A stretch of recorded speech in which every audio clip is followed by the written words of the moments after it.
As you may already know, not all movement practices are designed in an equal way.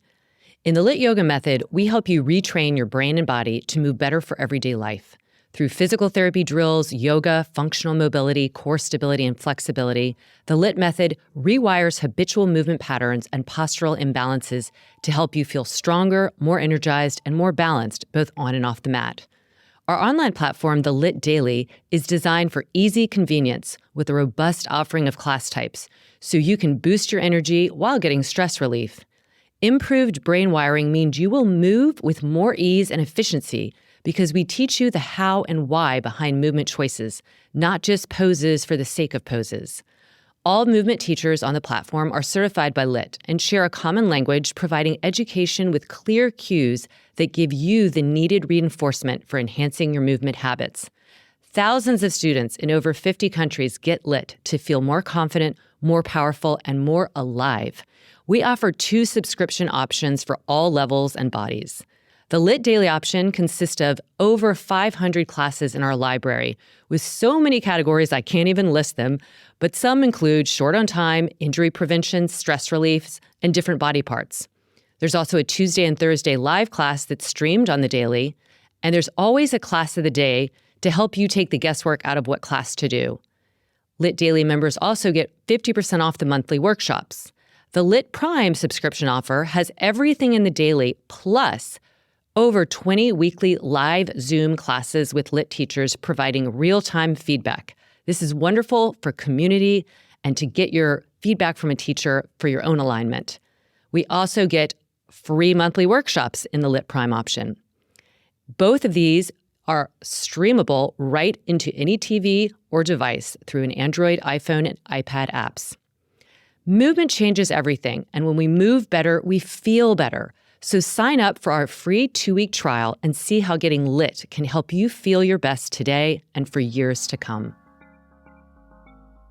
I'm Lara Heimann, and welcome to Redefining Movement, a Lit podcast designed to investigate all aspects of movement from my background in physical therapy and neuroscience.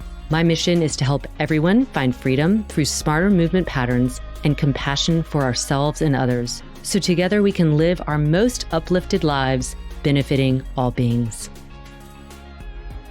Welcome to another episode of Redefining Movement and our special Work Well series. In this 5th episode, I speak with Jill Miller, Principal Consultant at TrueWork, a learning and development solutions company focusing on group learning, executive coaching, and team retreats. Jill's work started as an executive and consultant with Fortune 100 companies, where she found her passion in executive coaching and training.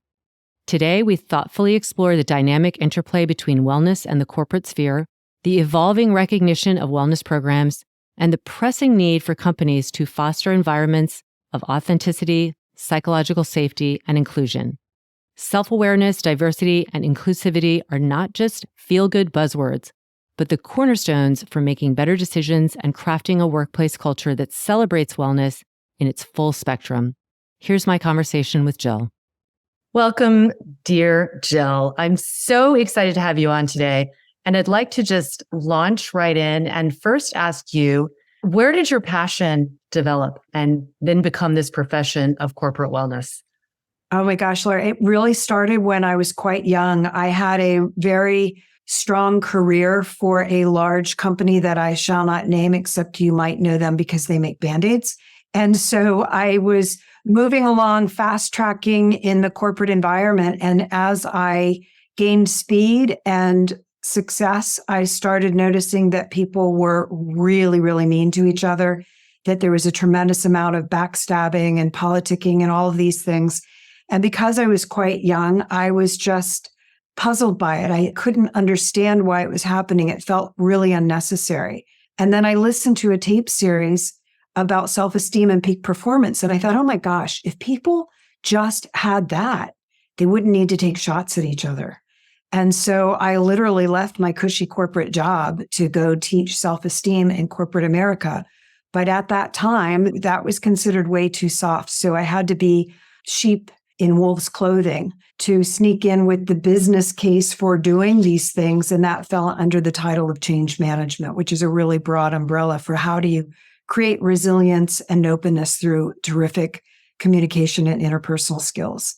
And that's what I'm still doing. And that's what motivates me still. I don't like people to hurt. There's a lot of real preventable skills that we can learn that create our own wellness, but wellness for others as well.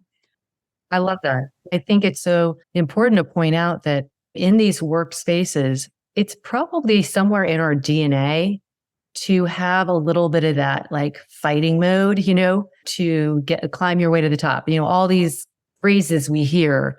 But the reality is the economics of that are going to serve some people, but really, like you said, hurt a lot of others. And so I'm sure it was very important and impactful to actually get some data that supported this kind of ethos that you're teaching and wanting to model. Not only are you going to have a nicer place to work, but that there's probably going to be more success financially for the people who are looking at the bottom line. Is that true? It's absolutely true. There's so much research on it. And in the period of time from when I left and you couldn't even utter the words wellness of any sort other than maybe if you were lucky, your organization had a gym, the acknowledgement now is that in order to be competitive, we need to have those types of programs for our employees that allow them to do their best work because we're taking good care of them. And so there's a range of things that are available now. Some companies do it well, others just do lip service. So there's some pitfalls to that, which I can share with you as well. Yes. I mean, this is why we're doing this series, because we all know how important it is that getting out of this binary idea of work and then home. And yes, there is a good value in having a line and some boundaries that your work life shouldn't be miserable. It shouldn't be like you leave all of your values behind just to survive. This is benefiting the companies, but it's also benefiting the individuals. So I first want to ask you, how can companies create opportunities for employees to connect outside of their immediate teams or departments? Because again, we have the workplace and then people leave work and then they're coming back to work. But how do they approach this having more of a holistic, I don't want to say family-like atmosphere, but more connectivity within different departments?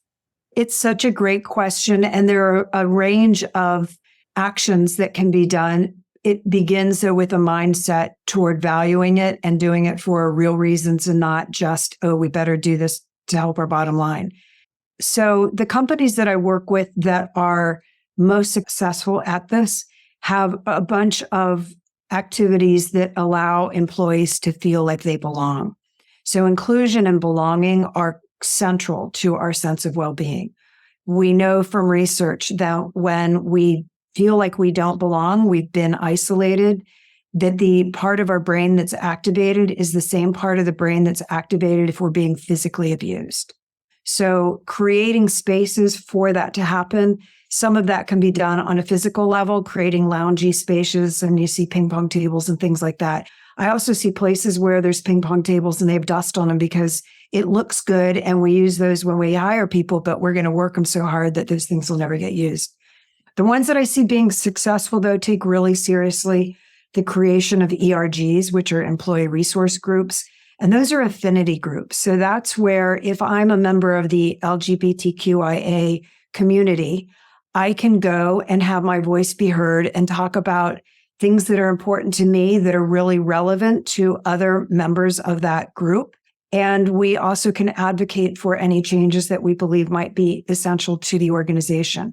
So there are ERGs for literally everything you can possibly imagine. I recently worked with a group that had a splinter group for Asian American women. And so again, if we look at the theme of belonging, this is a place for that to roost and to expand. CSR is corporate social responsibility. And maybe even as recently as 7 or 8 years ago, I saw companies doing this and it was a nice to do, not a need to do. In our present environment, earlier career employees will not accept a position for a company that doesn't take this seriously. And so whereas it used to be, if we have time and budget, we'll make this happen. Now it's essential and there's entire departments. So corporate social responsibility are what do we as a company care about and how do we do more than just write a check? How do we provide opportunities for employees to roll up their sleeves, go work in a soup kitchen, help pack lunches for kids in an underserved community, mentoring and developing people who maybe don't have fathers.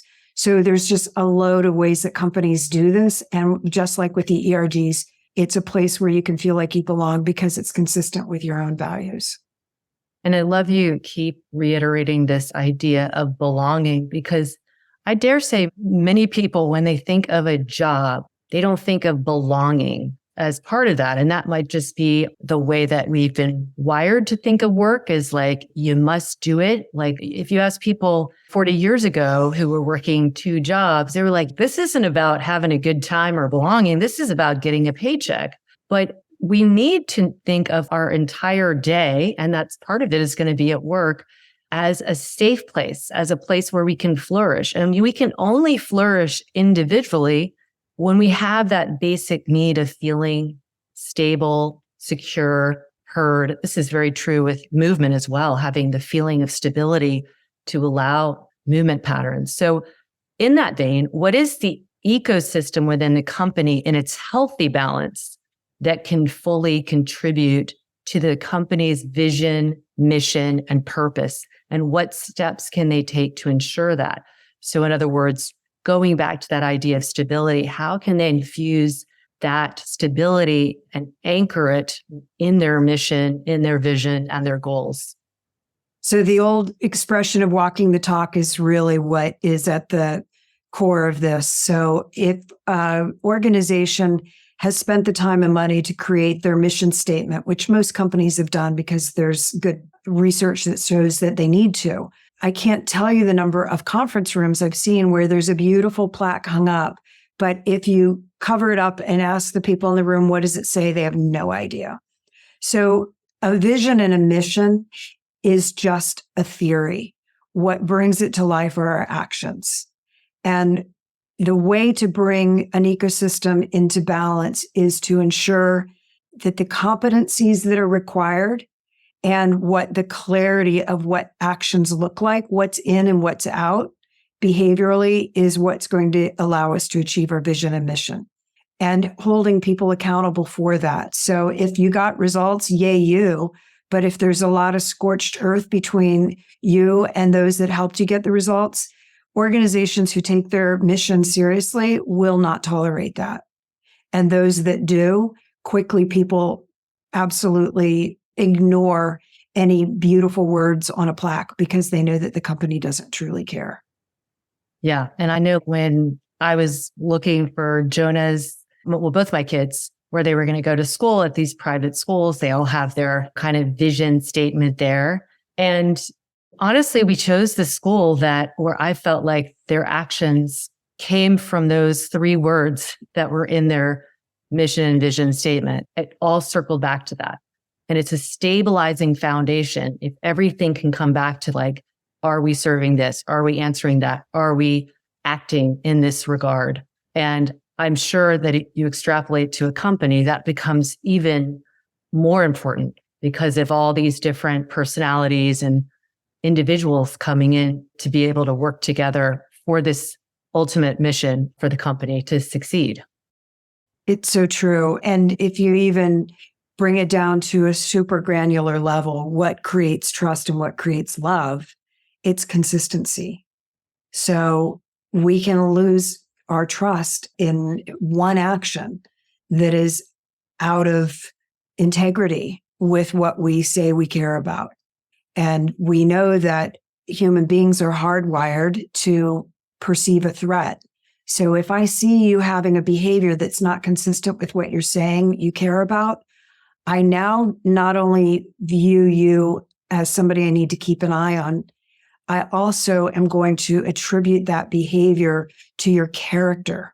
So I don't look at the action and see, that's weird. That's kind of suspicious. Instead, I believe it's called the fallacy of confirmation bias or something. But the idea is that I immediately will go to your character and believe that my impression is true. So now I not only see that thing you did I didn't like, it's because you're a bad person. And that becomes that toxic environment, because I'm going to talk about that discrepancy to other people. And now they're going to view you through that lens too. So it's fragile. And so creating a system within an organization that allows everyone to feel safe. And so we talk about psychological safety. It's become a buzzword, but what it really means at its core is that I can be who I am. So I'm authentically who I am, and I'm valued for that. I can speak my truth as long as I'm speaking it in a way that doesn't harm others. And I can be heard, even if people don't agree with me. My voice is heard and respected. And then finally, it's a safe place for me to learn. I can bring humility here, which means I make a mistake. That's a bummer. Wish that hadn't happened. But rather than me needing to hide it and cover it up and blame others, I can say, wow, I'm mid-course correcting. Here's what I've learned. I'll not make that mistake again because it really gave me knowledge I wouldn't have had otherwise. And I'm going to share that mistake with others so they don't do it too. So a culture that does those three things is one that's going to create tremendous wellness for everybody there. Wow. And I can imagine this is great for everyone. I mean, we should be learning this in high school, because if we adopt these steps to be able to be transparent but kind, feel safe in our differences in opinions and whatnot, but be able to also come to the table to unite for the greater movement towards whatever goal, that's empowering for everyone. So what are the steps? Like if you take all these different individuals in a company, what are the steps needed to have everybody feel heard, operating as individual me's, but coming together as a we? What are some of the steps that have been successful?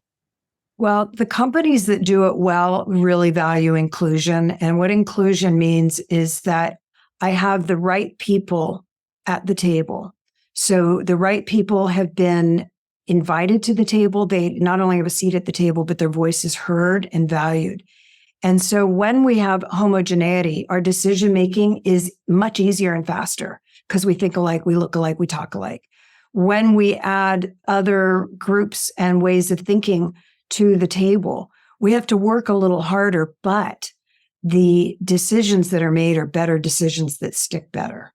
So that's where those voices being heard is so important. So it's purposefully setting up an ecosystem that is diverse, that is welcoming, recognizes that all kind of different backgrounds, cultures, mindsets, opinions are ultimately going to come together for the overall well-being of the company. Absolutely. Yes. I love that. So how can a positive company culture contribute to overall employee wellness? This sounds like duh, but what are the ways that you see that happens? Well, so you know this, Laura, because of all the amazing work that you do. So our brains are hardwired to perceive a threat. And thank goodness that they've done that. Our brains do that because that older part of our brain is what allowed the species to survive.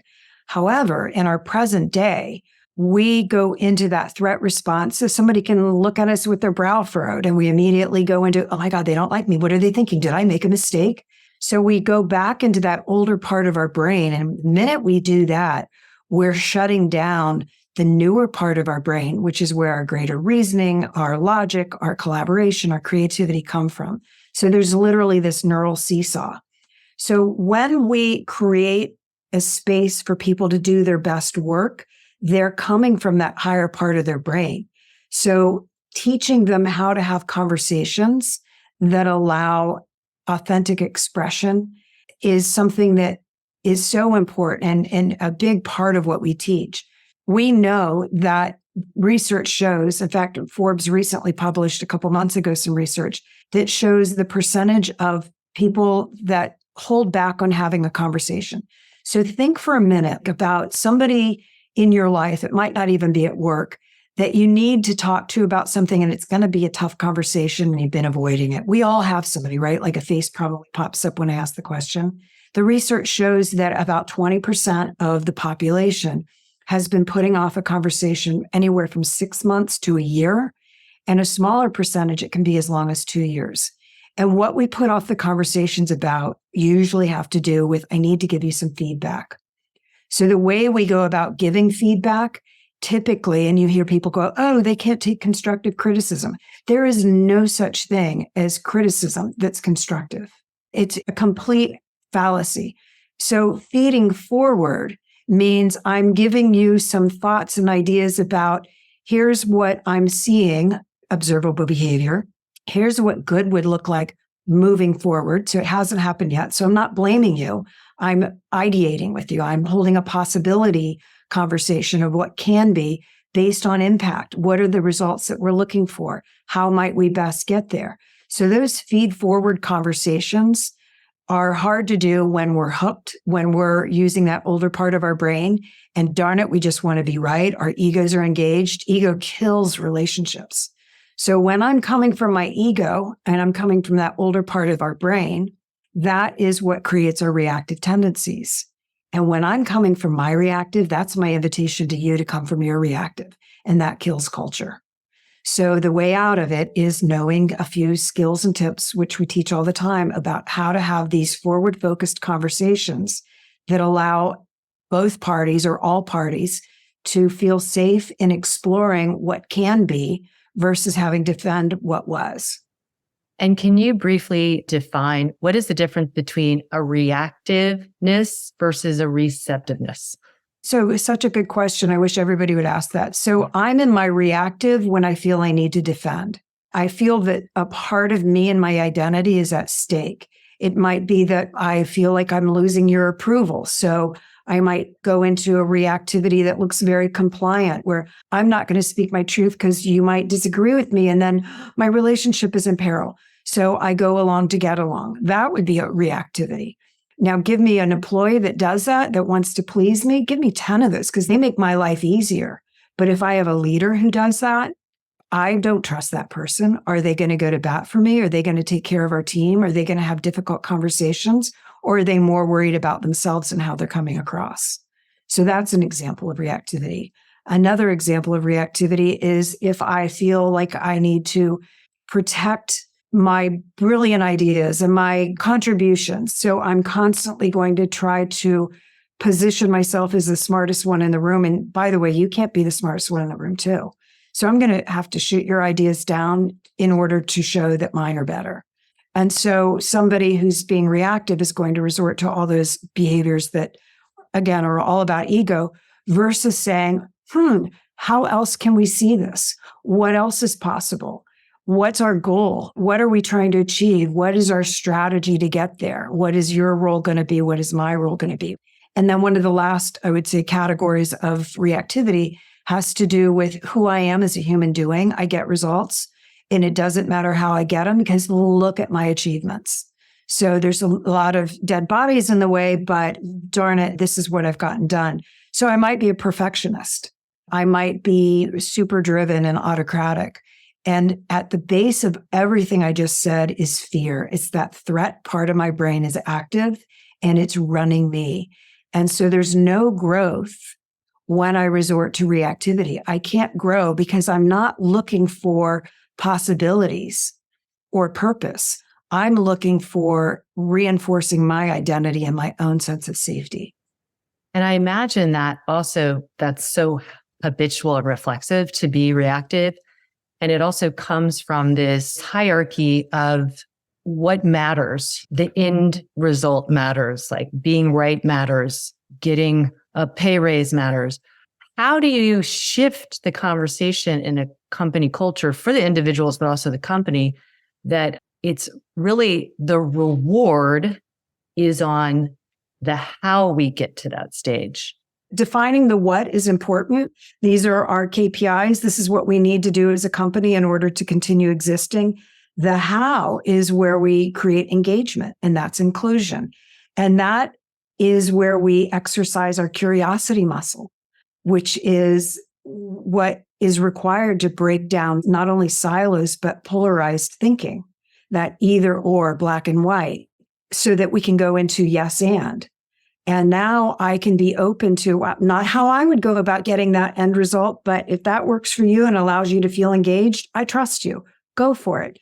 And if we make a mistake, we'll mid-course correct. So having the ability to have a leap of faith and allow people to show up in the way that allows them to exercise their gifts enhances engagement, enhances trust, and all of that combined, everything we're talking about is at its core wellness because I feel safe. I'm not stressed. I'm breathing in a way that allows me to feel energized. I'm able to get up and walk away from my work because I'm not terrified that somebody's going to scream at me. All of those things are what create a work well culture. And I'm able to take a magical pause and breathe before, if you are somebody or working with somebody who has that reactive tendency, it's so reflexive. It's so, again, driven by that primitive hindbrain. That just moment of pause before you immediately go into defensive mode can be just magical, but it sometimes needs to be taught. It does need to be taught. And I know that through the Lit platform, there's a million ways to do it. And I love so much of what's on there. Everything I've tried, I love. What I will say, and here's kind of a cool thing, given what's going on in the world as we're speaking, is that if I observe another person coming from the reactivity, as long as I don't engage my ego, and darn it, who the heck do they think they are? Look at what they're doing. As long as I don't do that, and instead I use my magic decoder ring and I go, oh, that's a reactive pattern. They must be scared. Now I can look at you with compassion and I can be the bigger person, not the better person, but the bigger person to say, let's talk about this. Tell me what's important to you. It seems like you've got a lot of energy around this. Tell me more. So that curiosity, instead of me pushing back against the person, allows us now to have tremendous trust and collaboration, which creates wellness for all. And sometimes we need to do that with our bosses. Sometimes we need to do that with our obnoxious colleague that we're working on with a project and they are driving us nuts. If we can do that, imagine how impactful not only the corporate culture is, but the worldwide culture is, because we're bringing our hearts to work. And that's not just buzzwords. We're bringing compassion. And compassion is activated when we acknowledge that somebody's in pain. It's more than empathy. Empathy is a buzzword. Compassion is what we want to go for. I hear you. It's one of my top values. So in all the work you're doing, what are the top concerns that companies have today that might have been around for 20 years, but are really so in their face and perhaps affecting the overall company culture and wellness? There's something that needs to be done. What are some of those? We've probably tapped into some, but any specifics, and what have you done in some of your work without naming who you've worked with that have helped with those particular issues? I know resiliency, huge buzzword, and I'm sure that's very relevant today. Can you just take us down that a little bit, and anything else that you'd like to add? Sure. So, just quickly, what are some of the challenges organizations are facing? Once again, we'll use the word polarity because there seems to be these chasms between earlier career, we can put a label on gen this, gen that, and later in career, and the values and the cultures and the expectations, and all of those are lenses. And so we do see that. We also see, because of the pandemic, blurring the worlds between this is my workplace and this is where I live, that there are differences in an organization's way of wanting people to work. And what does that mean? And can we truly create hybrid? It's still a work in progress. There's not clean results that say, yes, this is the way to go, or no, it's not. So that's definitely a work in progress. But on the individual level, which is where all change happens from the inside out. So we really love to work with helping create a greater sense of self-awareness. So we do these blended learning journeys, which are these delicious longer-term experiences for employees. We'll have a cohort where there might be 12 or more. Right now, we have a cohort that's worldwide. It's 100 people. That's unusual, though. Ideally, we have these smaller cohorts, and each individual goes through receiving results from an assessment of some sort. So it shows them, here's the perception of you, and you don't have to agree with the perception, but it's good for you to know it's there. And now what do we want to do about that? So it begins with self-awareness, and then self-awareness without self-regulation is just obnoxious. Well, that's just who I am. So we then say, well, what do you want to do about that? What do you want to work on? So each person has a coach that's helping them with their own individual journey. Then they come together as a group, and we introduce topics like, what does resilience really mean? And you have it, by the way. We all do, because we've been through hard things and we're still here. So how do we tap into that and trust it? How do we self-regulate and bring wellness at the level and in the way that means the most to me, so I am most productive because I'm not scaring the heck out of myself. I'm thinking thoughts that are nourishing rather than annihilating. And then we look at how to have these conversations with people you work with, because that's what gets everybody in trouble. They don't know how to do that, how to have this interpersonal excellence that creates the safety. And then a whole bunch of things about working better, including strategy and productivity and time management and things of that nature. But we bring those together in learning days, and now we create a hub for the smaller cohorts to get together and feel supported. And we include in their homework that they have to do an hour a week just for themselves. Meaning it's not like, oh, I should hang out with my child because mommy's been gone a lot. It's no, I want to watercolor this week because I wanted to watercolor when I was 21 and I haven't touched them since. So it's just supporting each other through accountability and also problem solving together. And then we lather, rinse, repeat. And we do that maybe for 6 months or a year. And it's absolutely transformational. So beginning with that little pebble in the pond and letting it cascade out. And it really, really shapes culture.